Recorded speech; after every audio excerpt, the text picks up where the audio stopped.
Hi, I'm Tony McMahon and this is the When You Die blog, and the objective of this blog is to share with you my own experience of dealing with bereavement and death of those very close to me. And it's really because I struggle to find decent information sources online. You'd think there'd be loads to tell you how to go through this whole process of your loved ones dying and then what happens after death and how to cope with it on many levels.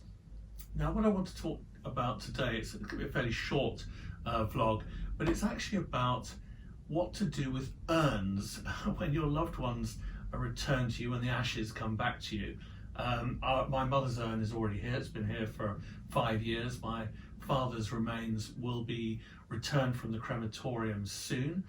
We couldn't go to the crematorium because of COVID. He died of COVID as well. His ashes will be returned and then will be placed in a special urn that I've had made for him, a very nice urn with a Celtic cross on it. He was Irish, so he'll appreciate that, I hope. The two urns, the question was what to do with them, and I was casting around for a solution, something that just seemed right. And I have to say, you go to a lot of those places of rest, cemeteries, and I know it sounds crazy to say they're depressing. Of course they're depressing, but just not interesting, just not places I ever really want to go back to. And sometimes you go to those places where the ashes are scattered and it's just mundane. So I found a place called Sacred Stones, a company rather called Sacred Stones, who operate a site called Willow Barrow, and I hope they don't mind me giving them a shameless plug here. I'm not being paid by them, by the way, just to make that clear. This isn't sponsored or anything. I'm just sharing this with you because I think it's a really interesting way that we've decided to place the urns. It's an interesting solution to the problem that you have when you have to decide what to do with the urns and the ashes. And Willow Barrow is basically a kind of an Iron Age, Bronze Age style barrow that's been built in the Cambridgeshire countryside.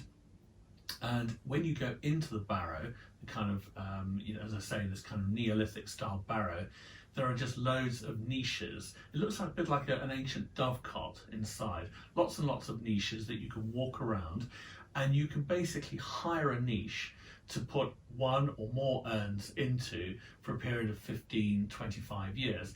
And then you commission a local artist to make a kind of stained glass door that you then put onto that niche. And I'm getting one made by an artist who actually lives close to me, which will have a Celtic cross, as my father was Irish, and a Portuguese cross, as my mother was Portuguese. And I think that's just a very nice way to dispose of the urns. They sit there in the niche, stained glass door protecting them, which can be locked.